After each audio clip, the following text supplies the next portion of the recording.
የዩናይትድ ስቴትስንና የኢራንን የጊዜ መግዣ ድርድር ይሸመግሉ የነበሩት የኦማን ውጭ ጉዳይ ሚኒስትር በድር ቢን ሐማድ አልቡሳይድ ባለፈው ቅዳሜ በጻፉት መልእክት ኢራን ላይ የተከፈተው ጦርነት የአሜሪካ ጦርነት አይደለም ብለው ነበረ። ፕሬዚደንት ዶናልድ ትራምፕ ግን ተቃራኒውን ባይ ናቸው። ጦርነቱ ለእስራኤል ሕዝብ መጥቀም መጉዳቱም ያነጋግር ይሆናል። የጠቅላይ ሚኒስትር ቢንያሚን ኔታንያሁም የ33 ዘመናት ምኞት ውጤት መሆኑ ግን ሐቅ ነው።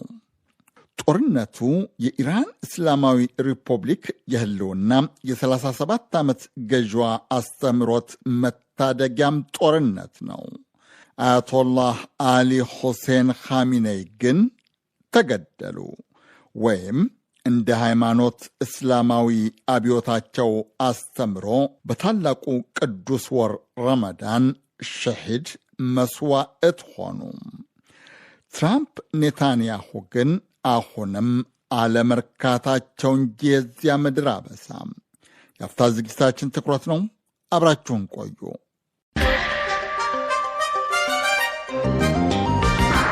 የእስራኤል ጠቅላይ ሚኒስትር ቢንያሚን ኔታንያሁ ከ1992 ጀምሮ ዘመኑ በሙሉ እንደ ግሪጎሪያኑ አቆጣጠር ነው ከመሪዎች ጋር ይነጋገሩ፣ ይሰብሰቡ፣ የምክር ቤት ምርጫ ይኑርባቸው ወይም ለምክር ቤቱ ንግግር ያድርጉ፣ ለሕዝብ መልእክት ያስተላልፉ ወይም ለተባበሩት መንግስታት ድርጅት ጠቅላላ ጉባኤ ንግግር ያድርጉ፣ ሁሌም የእስራኤልን የውጭ መርህ ካነሱ ኢራንን ሳያውግዙ በኒኩሌር ጦር መሳሪያ አምራችነት ሳይወነጅሉ ያለፉበት ጊዜ የለም።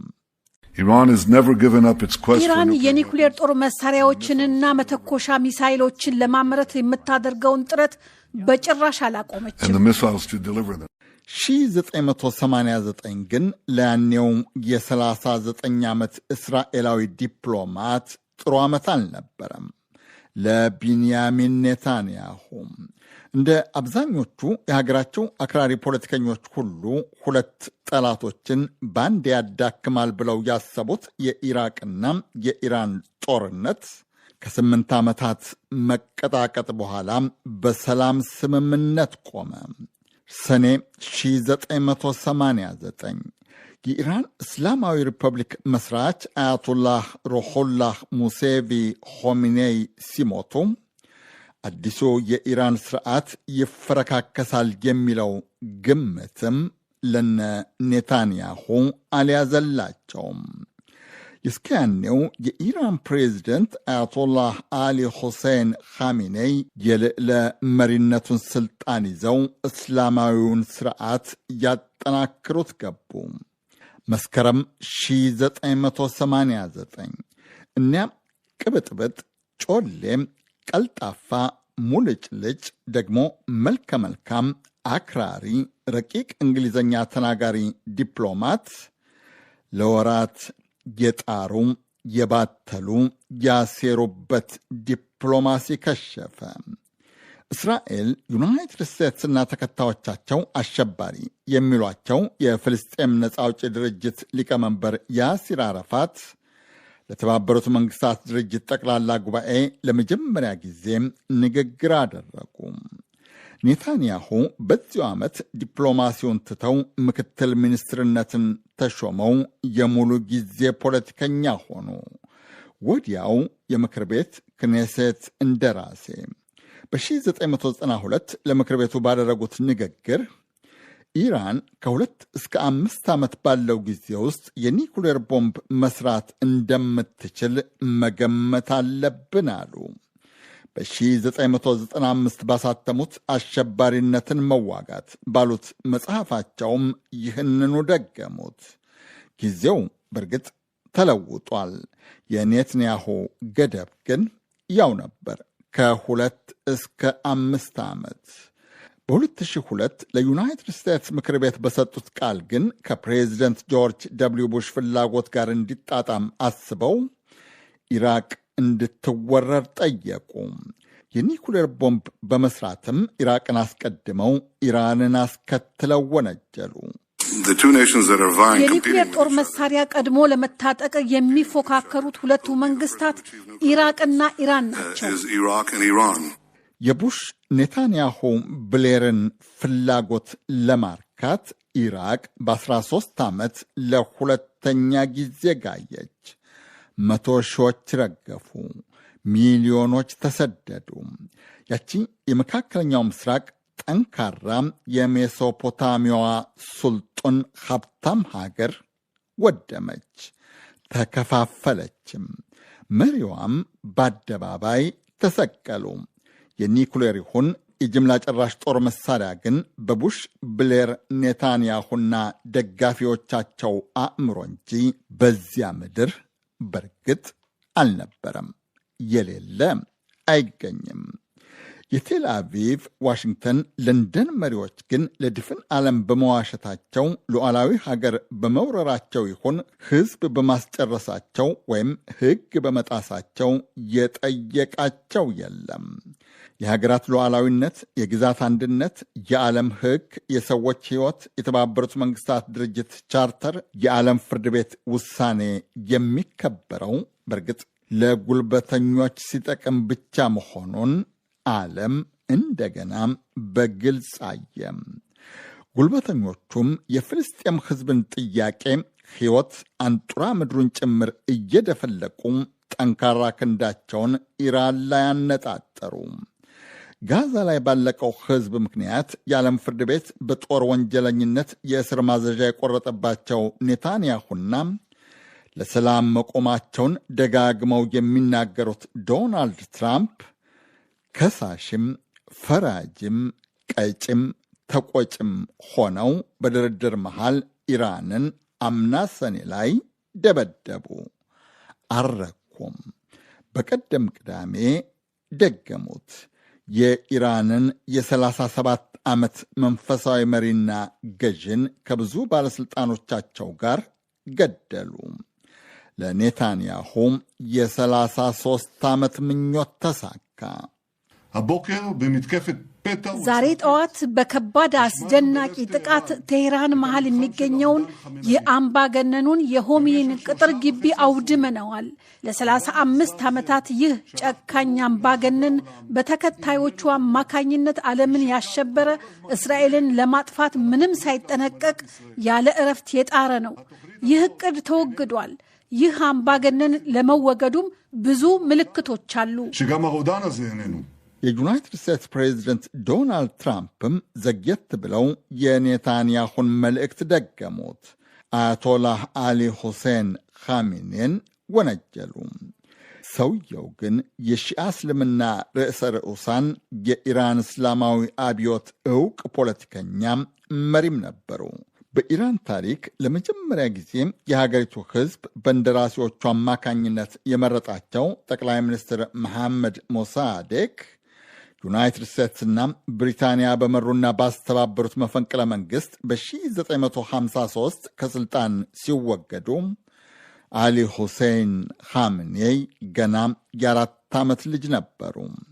የዩናይትድ ስቴትስና የብሪታንያን ግፍ ሻጥርና ሴራ፣ የንጉሥ ሻህ መሐመድ ሬዛ ፓህሌቭን አለቅጥ የበዛ አሻንጉሊትነት፣ ለእስልምና ሃይማኖት ደንታቢስነት ከ4 ዓመቱ ጀምሮ ሲሰማ ያደገ ወጣት የሻሁን አገዛዝ የሚደግፍ የለንደን ዋሽንግተኖችን ሴራ የሚያደንቅበት ምክንያት በርግጥ ሊኖር አይችልም። የሕይወት ታሪካቸው እንደሚዘክረው የሻሁን አገዛዝ በመቃወማቸው 6 ታስረዋል፣ ተሰደዋል። በ1979 የቀድሞ መምህራቸው የመሯቸው እስላማዊ አብዮተኞች የሻሁን አገዛዝ አስወግደው ስልጣን ሲይዙ የ39 ዓመቱ ጎልማሳ ከአዳዲሶቹ ወሳኝ መሪዎች አንዱ ሆኑ። በ1981 መስጊድ ውስጥ ንግግር ሲያደርጉ በድምፅ መቅጃ ላይ የተጠመደ ቦምብ ፈንድቶ ቀኝ እጃቸው፣ ሳምባና አንደበታቸው ክፉኛ ቆስሎ ነበረ። የቅርብ ወዳጆቻቸው እንደሚሉት ኻሜኔይ አንዳንዴ እንዲያው አረፍ ዘና ቀለል ሲላቸው ፈጣሪ 2 ነፍስ ቢሰጥ ኖሮ እኔ ከተሰጣቸው አንዱ ነኝ ይላሉ አሉ። ከሞት ነው የተረፍኩት ለማለት።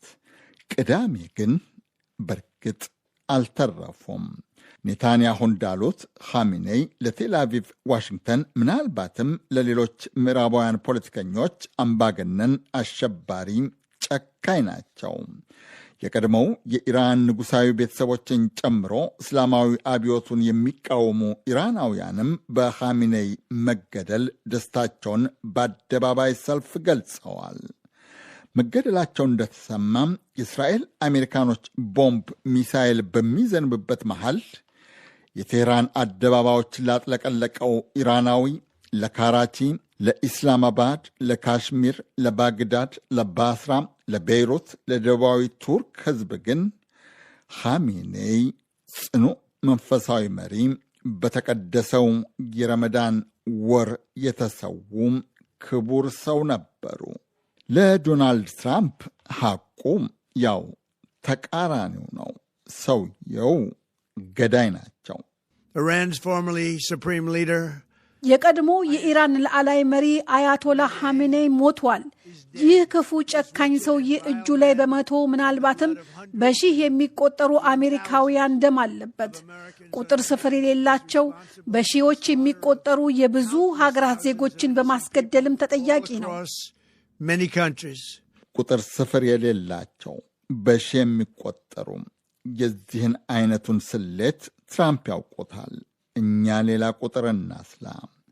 ዩናይትድ ስቴትስና ብሪታንያ ኢራቅን ዳግም ከወረሩበት ከ2003 ጀምሮ እስከ 2004 በነበረው 20 ዓመት ግድም ዩናይትድ ስቴትስ 25 ሀገራት ውስጥ ተዋግታለች ወይም ሀገራቱን ደብድባለች።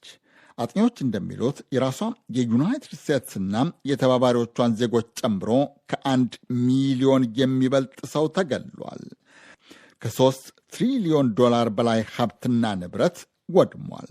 ሳዳም ሁሴን፣ ኦስማ ቢንላደን፣ ሙአመር ቃዛፊ፣ እስማኤል ሐንያህ፣ ሐሰን ነስራላህ እናም ሌሎችም ሲገደሉ ዓለም ከአምባገነኖች ከጨቋኞችና ከአሸባሪዎች መላቀቋን የቴል አቪቭ፣ ዋሽንግተን፣ ለንደን፣ ብራሰልስ መሪዎች ለዓለም አውጀው ነበረ። ዓለም ግን ድሮም ዘንድሮም ሰላም አታውቅም።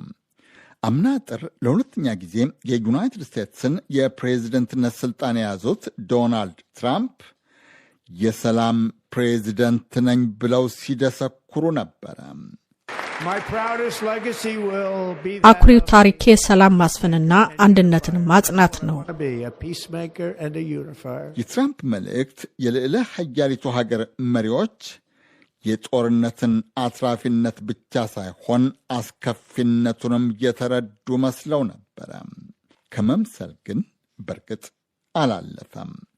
ሰላም ዘማሪው፣ የሰላም ቦርድ መስራቹ፣ 8 ጦርነት አስቆሚያለሁ ባዩ ዶናልድ ትራምፕ 1 ዓመት ባልሞላ ጊዜ ሶማሊያን፣ የመንን፣ ናይጄሪያን፣ ኢራንንና ቬኔዙዌላን ጨምሮ 8 ሀገራትን ወይም አካባቢዎችን አስደበደቡ። የቬኔዙዌላን መሪ አሳገቱ። ቅዳሜ የኢራንን መሪ አስገደሉ። የሳዳም ሁሴንና የቃዛፊ መገደል ወይም የኒኮላስ ማዱሮ መታገት ለየሀገራቱ ለየአካባቢው ለዓለምም እንዳልጠቀመ ሁሉ የኻሜኔይ መገደልም የኢራን፣ የእስራኤል፣ የአረብ ሀገራትን ሰላም ጨርሶ ሊያረጋግጥ አይችልም። ክፋቱ የእስራኤልና የዩናይትድ ስቴትስ መሪዎች ገለውም አለመርካታቸው ነው። ግባቸው የኢራን የኒኩሌር ጦር መሳሪያን መማረክ፣ ለኢራን ሕዝብ በትራምፕ ቋንቋ ሀገሩን ማስረከብ መሆን አለመሆኑን ማየት በእርግጥ ለየዋሆች ይናፍቅ ይሆናል። እስከዚያው ግን ኢራን፣ ባህሬን፣ የተባበሩት አረብ ኤምሬቶች፣ ቀጠር፣ ኩዌት፣ ዮርዳኖስ፣ ከፊል ሳውዲ አረቢያ፣ ሊባኖስ እየነደዱ ነው። ተማሪ ከእስረኛ፣ ታካሚ ከዘበኛ፣ ሕፃን ከዋቂ ሳይለይ እያለቀ ነው። ቴል አቪቭ፣ ኢየሩሳሌም፣ ሃይፋ፣ ቤት ሸማስ በየነዋሪዎቻቸው ደም እየተለወሱ ነው። የሆርሙዝ ሰርጥ፣ የፋርስ ባሕረ ሰላጤም፣ የሜዲትራንያን ባህር፣ ቀይ ባህር ከመርከብ መመላለሻነት ወደ ቦምብ ሚሳይል እቶን ማብረጃነት ተለውጠዋል።